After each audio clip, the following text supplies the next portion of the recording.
Hello Bhiyar, Assalamu alaikum. I am Mohammad Sohail Rana with you. Today's topic দান কর আইন 1990 gift tax act 1990। যারা এখনো চ্যানেলটা সাবস্ক্রাইব করেন নাই, নতুন নতুন আপডেটের জন্য অবশ্যই চ্যানেলটা সাবস্ক্রাইব করবেন এবং চ্যানেলের সাথে থাকবেন। চলুন দেখা যাক দান কর আইনের ধারাসমূহ।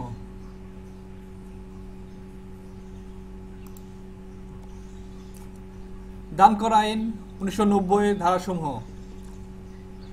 ধারা 1 সংক্ষিপ্ত শিরোনাম ও প্রবর্তন, 2 সংজ্ঞা, 3 দানের কার্যকরণ, 4 কতিপয় দানের ক্ষেত্রে অব্যাহতি, 5 দানের মূল্য নিরূপণ পদ্ধতি, 6 দান কর নির্ধারণ ও আদায়, 7 দানের রিটার্ন, 8 কর পরিশোধ, 9 বিলম্বে রিটার্ন দাখিল ও রিটার্ন সংশোধন, 10 কর নির্ধারণ, 11 খেলাপ ও তথ্য গোপনের জরিমানা, 12 আপিল ইত্যাদি, 13 দাবির নোটিশ, 14 কর ও জরিমানা আদায়, 15 ভুল সংশোধন, 16 নোটিশ জারি, 17 আয়কর কর্তৃপক্ষের জন্য বোর্ডের আদেশ নির্দেশ ইত্যাদি মান্য করা বাধ্যতামূলক, 18 মামলা দায়েরের বিধিনিষেধ, 19 অনুমোদিত প্রতিনিধির মাধ্যমে হাজিরা, 20 কতিপয় ক্ষেত্রে আইনের অপ্রযোজ্যতা, 21 বিধি প্রণয়নের ক্ষমতা। তফসিল। দান কর আইন 1990 সনের 44 নং আইন, যা 27 জুন 1990 সালে উক্ত হয়, দানের উপর কর ধার্যকরণ কল্পে প্রণীত আইন। যেহেতু দানের উপর কর ধার্যকরণ সমীচীন ও প্রয়োজনীয়, সেহেতু এত দ্বারা নিম্নরূপ আইন করা হইল। ধারা 1 সংক্ষিপ্ত শিরোনামা ও প্রবর্তন। এই আইন আয়কর আইন 1990 নামে অভিহিত হইবে। ইয়া 1 জুলাই 1990 তারিখে বলবৎ হইবে।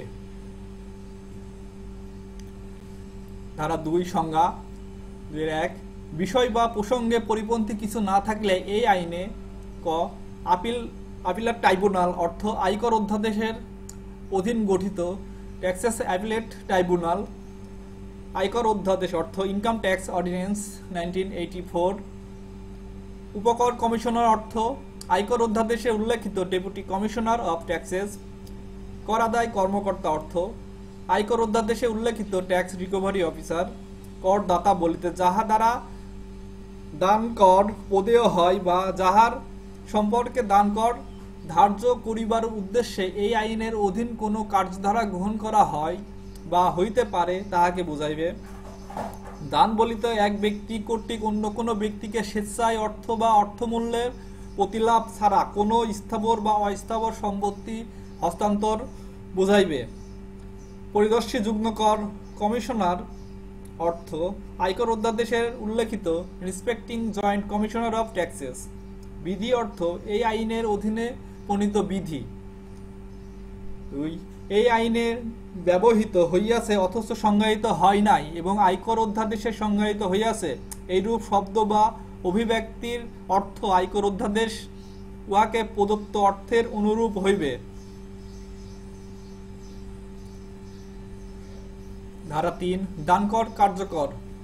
এই আইনের অন্যান্য বিধান সাপেক্ষে 1 জুলাই 1990 সাল হইতে কোনো ব্যক্তি কর্তৃক কোনো আর্থিক বৎসরে কৃত সকল দানের উপর তফসিলে বর্ণিত হারে কর ধার্য হইবে। কতিপয় দানের ক্ষেত্রে অব্যাহতি। ধারা 4 নিম্নবর্ণিত ক্ষেত্রসমূহের কোনো ব্যক্তি কৃত দানের উপর এই কতিপয় দানের ক্ষেত্রে অব্যাহতি আইনের অধীন কোনো দানকর আরোপযোগ্য হইবে না, যথা দানকৃত সম্পত্তি যদি বাংলাদেশের বাহিরে অবস্থিত হয়, দান যদি সরকার বা কোনো স্থানীয় কর্তৃপক্ষকে করা হয়, দান যদি দাতব্য উদ্দেশ্যে প্রতিষ্ঠিত নিম্নবর্ণিত কোনো তহবিল বা প্রতিষ্ঠানকে করা হয়, যথা বাংলাদেশে প্রচলিত কোনো আইন দ্বারা প্রতিষ্ঠিত কোনো বিশ্ববিদ্যালয় বা শিক্ষা বোর্ডের স্বীকৃতিপ্রাপ্ত অথবা সরকার কর্তৃক স্বীকৃত বা পরিচালিত কোনো পলিটেকনিক ইনস্টিটিউট সহ যে কোনো শিক্ষা প্রতিষ্ঠান, সরকার বা কোনো স্থানীয় কর্তৃপক্ষ কর্তৃক স্বীকৃত বা পরিচালিত অথবা সরকার বা কোনো স্থানীয় কর্তৃপক্ষের নিকট হইতে সাহায্যপ্রাপ্ত কোনো হাসপাতাল, সরকার কর্তৃক গঠিত বা অনুমোদিত কোনো বন্যা বা দুর্যোগ মোকাবিলা তহবিল সাধারণ জনগণের কল্যাণার্থে পরিচালিত নয় এমন কোনো ব্যক্তিগত ধর্মীয় প্রতিষ্ঠান ব্যতীত ধর্মীয় বা দাতব্য উদ্দেশ্যে বাংলাদেশে প্রতিষ্ঠিত সরকার কর্তৃক অনুমোদিত বা ধর্মীয় বা দাতব্য উদ্দেশ্যে প্রতিষ্ঠিত প্রচলিত আইনে নিবন্ধিত কোনো প্রতিষ্ঠানকে করদাতা কর্তৃক সংশ্লিষ্ট কর বছরের নিরূপিত মোট আয়ের 20% বা 1 লক্ষ টাকা এই উভয়ের মধ্যে যাহা কম হয়। দান যদি ভরণ পোষণের জন্য তাহার উপর নির্ভরশীল কোনো আত্মীয়ের বিবাহকালে সর্বোচ্চ 20,000 টাকা মূল্য পর্যন্ত করা হয়, দান যদি পত্নী ব্যতীত ভরণ পোষণের জন্য তাহার উপর নির্ভরশীল কোনো আত্মীয়কে সর্বোচ্চ 20,000 টাকা মূল্য পর্যন্ত বীমা বা বার্ষিক বৃত্তি পলিসি দ্বারা করা হয়, দান যদি উইল মূল্যে করা হয়, দান যদি মৃত্যু চিন্তায় করা হয়, দান যদি পুত্র কন্যা পিতা মাতা স্বামী স্ত্রী আপন ভাই অথবা আপন বোনকে করা হয়, উপধারা 1 উল্লেখিত অব্যাহতি ছাড়াও কোনো ব্যক্তি কর্তৃক কোনো আর্থিক বছরে কৃত 20,000 টাকা মূল্যের দানের উপর এই আইনের অধীন কোনো দান ধার্য হইবে না। সরকার সরকারি গ্যাজেটে প্রজ্ঞাপন দ্বারা যে কোনো শ্রেণীর দান অথবা যে কোনো শ্রেণীর ব্যক্তিকে এই আইনের অধীন প্রদেয় কর হইতে অব্যাহতি দিতে পারিবে, তবে শর্ত থাকে যে এই উপধারার অধীন প্রজ্ঞাপিত অব্যাহতি উক্ত প্রজ্ঞাপনের উল্লেখিত শর্ত সাপেক্ষে করা যাইবে।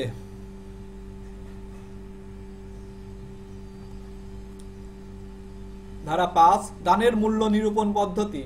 এই আইনের অধীন কর নির্ধারণের জন্য নগদ অর্থ ব্যতীত দান হিসাবে হস্তান্তরিত অন্যান্য সম্পত্তির মূল্য দানে তারিখে উক্ত সম্পত্তি যে মূল্যে খোলা বাজারে বিক্রয় হইতে পারিত সেই মূল্যের সমান অনুমিত হইবে। যে ক্ষেত্রে কোনো সম্পত্তি খোলা বাজারে বিক্রয়যোগ্য না হওয়া কারণে উপধারা 1 আওতার উহার মূল্য নিরূপণ সম্ভব নহে, সেক্ষেত্রে বিধি দ্বারা নির্ধারিত পদ্ধতিতে উহার মূল্য নিরূপিত করা হইবে। দানকর নির্ধারণ ও আদায়। ধারা 6 উপকর কমিশনার এবং কর আদায় কর্মকর্তা তাহাদের নিজস্ব অধিক্ষেত্রে এই আইনের অধীন দানকর ক্ষেত্রমত নির্ধারণ করিবেন ও আদায় করিবেন। ধারা 7 দানের রিটার্ন। কোনো আর্থিক বছরে করযোগ্য দান করিয়াছেন এমন প্রত্যেক ব্যক্তিকে পরবর্তী কর বছরের 15 সেপ্টেম্বরের পূর্বে বিধি দ্বারা নির্ধারিত ফরমে এবং পদ্ধতিতে উক্ত দান সম্পর্কিত একটি রিটার্ন উপকর কমিশনারের নিকট দাখিল করিতে হইবে। উপকর কমিশনার যদি এইরূপ অভিমত পোষণ করেন যে কোনো ব্যক্তি কোনো আর্থিক বছরের কৃত দানসমূহ এই আইনের অধীন দানকরযোগ্য, তাহা হইলে তিনি উপধারা 1 যাহা কিছুই থাকুক না কেন তৎকর্তৃক নির্ধারিত সময়ের মধ্যে, যাহা 30 দিনের কম হইবে না, বিধি দ্বারা নির্ধারিত ফরমে এবং পদ্ধতিতে রিটার্ন দাখিলের জন্য নোটিশ দ্বারা তাহাকে নির্দেশ দিতে পারিবেন। উপকর কমিশনার যথাযথ বিবেচনা করিলে এই ধারার অধীন রিটার্ন দাখিলের সময়সীমা বাড়াইতে পারিবেন।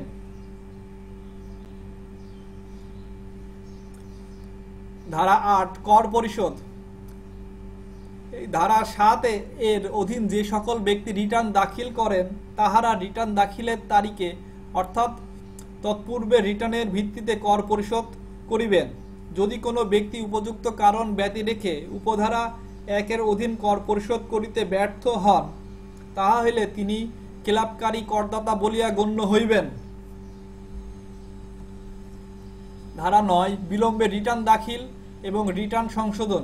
যদি কোনো ব্যক্তি ধারা 7 এ উল্লেখিত সময়সীমার মধ্যে রিটার্ন দাখিল না করিয়া থাকেন অথবা উক্ত ধারার অধীন দাখিলকৃত রিটার্নে কোনো সংশোধন প্রয়োজন বোধ করেন, তা হইলে তিনি কর নির্ধারণের পূর্বে যে কোনো সময় একটি রিটার্ন বা ক্ষেত্রমতো সংশোধিত রিটার্ন দাখিল করিতে পারিবেন। কর নির্ধারণ। ধারা 10 উপধারা 1 যদি কোনো যদি উপকর কমিশনার ধারা ৭ বা ৯ এর অধীন দাখিলকৃত রিটার্ন পরীক্ষান্তে উহা শুদ্ধ ও সম্পূর্ণ বলিয়া সন্তুষ্ট হন, তাহা হইলে তিনি উক্ত রিটার্নের ভিত্তিতে করদাতা কর্তৃক পদীয় দানকর নির্ধারণ করিবেন। যদি উপকর কমিশনার উক্তরূপ সন্তুষ্ট না হন, তাহা হইলে তিনি করদাতাকে নোটিশ প্রদান করিয়া নোটিশের উল্লেখিত তারিখে তাহার কার্যালয়ে রিটার্নের সপক্ষে প্রমাণাদি পেশ করিবার নির্দেশ দিতে পারিবেন। উপকর কমিশনার করদাতা কর্তৃক দাখিলকৃত প্রমাণাদি পর্যালোচনা ক্রমে এবং প্রয়োজন বোধে শুনানি প্রদানের পর করদাতা কর্তৃক পদীয় দানকর নির্ধারণ করিতে পারিবেন। যদি কোনো ব্যক্তি ধারা ৭-২ এর অধীন নোটিশ প্রাপ্তির পর রিটার্ন দাখিল করিতে ব্যর্থ হন অথবা উপধারা ২ এর অধীন নোটিশ প্রাপ্তির পর রিটার্নের সপক্ষে প্রমাণাদি পেশ করিতে ব্যর্থ হন, তাহা হইলে উপকর কমিশনার তৎকর্তৃক প্রাপ্ত তথ্য প্রমাণাদির ভিত্তিতে করদাতা কর্তৃক পদীয় দানকর নির্ধারণ করিতে পারিবেন। ধারা ১১ খেলাপ ও তথ্য গোপনের জরিমানা। যদি কোনো ব্যক্তি তৎকর্তৃক উপকর কমিশনারের নিকট দাখিলকৃত কোনো রিটার্নে ইচ্ছাকৃতভাবে কোনো ভুল তথ্য পরিবেশন করেন বা উপকর কমিশনারের নিকট হইতে নোটিশ প্রাপ্তির পরও কোনো রিটার্ন দাখিল করিতে ইচ্ছাকৃতভাবে ব্যর্থ হন, তাহা হইলে উপকর কমিশনার তৎকর্তৃক নির্ধারিত দানকরের অনধিক শতকরা ৫০% পরিমাণ অর্থ জরিমানা হিসেবে আরোপ করিতে পারিবেন এবং এই জরিমানা দানকরের সহিত আদায়যোগ্য হইবে। তবে শর্ত থাকে যে সংশ্লিষ্ট ব্যক্তিকে শুনানির যুক্তিসঙ্গত সুযোগ না দিয়া এবং পরিদর্শী যুগ্ম কর কমিশনারের পূর্বানুমোদন ব্যতি রেখে উক্তরূপ কোনো জরিমানা আরোপ করা যাইবে না। ধারা ১২ আপিল ইত্যাদি। কোনো ব্যক্তি এই আইনের অধীন উপকর কমিশনার বা কর আদায় কর্মকর্তা কোনো আদেশ দ্বারা সংক্ষুব্ধ হইলে তিনি উক্ত আদেশ যদি আয়কর অধ্যাদেশের অধীন আয়কর সম্পর্কিত কোনো আদেশ হইত, তাহা হইলে উক্ত আদেশের বিরুদ্ধে উক্ত আদেশের অধীন যে কর্তৃপক্ষের নিকট আপিল করিতে পারিতেন তাহার নিকট আপিল করিতে পারিবেন এবং উক্ত আপিল কর্তৃপক্ষের রায় দ্বারা সংক্ষুব্ধ কোনো পক্ষ উক্ত আপিল কর্তৃপক্ষের বিরুদ্ধে আয়কর অধ্যাদেশের অধীন আয়কর সংক্রান্ত বিষয়ের যে সকল কর্তৃপক্ষের নিকট আপিল রিভিশন বা রেফারেন্স করা যায়, সেই সকল কর্তৃপক্ষের নিকট ক্ষেত্রমতো আপিল রিভিশন বা রেফারেন্স করিতে পারিবেন। এই ধারার অধীন আপিল রিভিশন বা রেফারেন্সের ক্ষেত্রে আয়কর অধ্যাদেশের অধীন আপিল রিভিশন বা রেফারেন্সের পদ্ধতি অনুসরণ করিতে হইবে।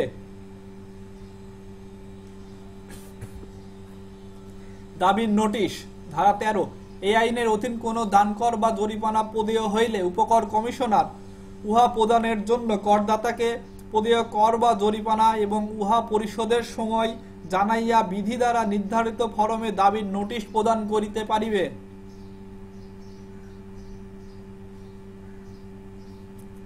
ধারা ১৪ কর ও জরিমানা আদায়।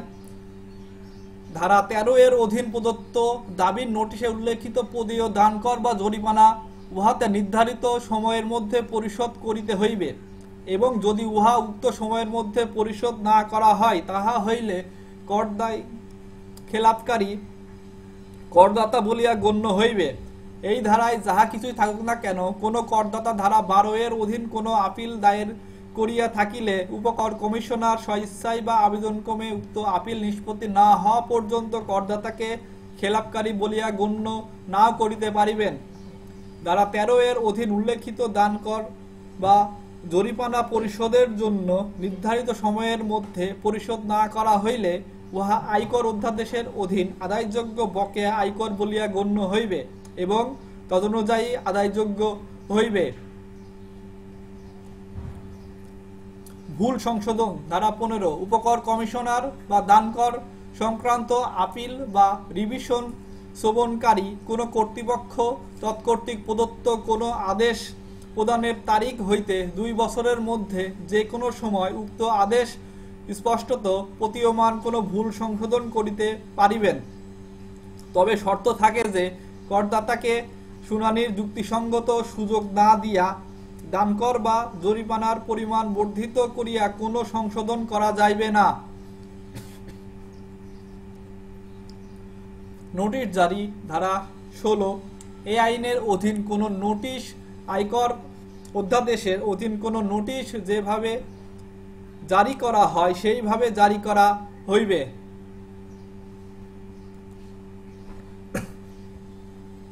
ধারা 17 দানকর কর্তৃপক্ষের জন্য বোর্ডের আদেশ নির্দেশ ইত্যাদি মান্য করা বাধ্যতামূলক। এই আইনের অধীন দায়িত্ব পালনের ক্ষেত্রে উপকর কমিশনার এবং কর আদায় কর্মকর্তা আয়কর অধ্যাদেশের অধীন যে সকল কর্মকর্তা বা কর্তৃপক্ষের তত্ত্বাবধান ও নিয়ন্ত্রণে তাহাদের দায়িত্ব পালন করেন সেই সকল কর্মকর্তা কর্তৃপক্ষের তত্ত্বাবধান ও নিয়ন্ত্রণের দায়িত্ব পালন করিবেন। ধারা 18 মামলা দায়েরের বিধিনিষেধ এই আইনের অধীন কর নির্ধারণ বাতিল বা পরিবর্তনের জন্য কোনো আদালতে মামলা দায়ের করা যাইবে না, অথবা এই আইনের অধীন সরল বিশ্বাসে কৃত কোনো কাজের ফলে কোনো ব্যক্তি ক্ষতিগ্রস্ত হইলে বা তাহার ক্ষতিগ্রস্ত হওয়ার সম্ভাবনা থাকিলে তজ্জন্য সরকার বা সরকারের কোনো কর্মকর্তা বা কর্মচারীর বিরুদ্ধে দেওয়ানি বা ফৌজদারি বা অন্য কোনো আইনগত কার্যধারা দায়ের করা যাইবে না।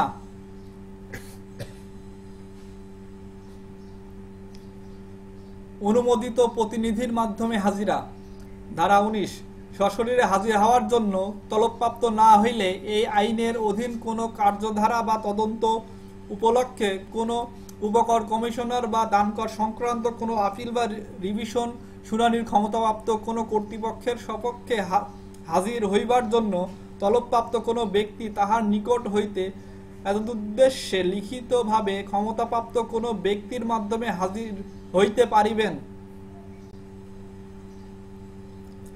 কতিপয় ক্ষেত্রে আইনের অপ্রযোজ্যতা ধারা 20 এই আইনের বিধানসমূহ কোনো আইন দ্বারা বা উহার অধীন স্থাপিত বা গঠিত কোনো সংবিধিবদ্ধ সংস্থা কর্তৃক কৃত দান আয়কর অধ্যাদেশের 6 শিডিউলের পার্ট এ এবং এর প্যারাগ্রাফ 1 এবং 2 এর আওতায় করমুক্ত কোনো প্রতিষ্ঠান বা তহবিল কর্তৃক কৃত দান এক্ষেত্রে প্রযোজ্য হইবে না। বিধি প্রণয়নের ক্ষমতা ধারা 21 এই আইনের উদ্দেশ্য পূরণকল্পে বোর্ড সরকারি গেজেটে প্রজ্ঞাপন দ্বারা বিধি প্রণয়ন করিতে পারিবে। তফসিল ধারা 3 দ্রষ্টব্য দানকরের হার 1 দানের উপর কর অব্যাহতির সীমার অতিরিক্ত মূল্যের 5 লক্ষ টাকার উপর 5%, প্যারা 1 এ উল্লেখিত অতিরিক্ত মূল্যের পরবর্তী অতিরিক্ত 10 লক্ষ টাকা পর্যন্ত 10%, প্যারা 2 এ উল্লেখিত অতিরিক্ত মূল্যের পরবর্তী 20 লক্ষ টাকার উপর 15%, প্যারা 3 এ উল্লেখিত অতিরিক্ত মূল্যের অবশিষ্টাংশের উপর 20%।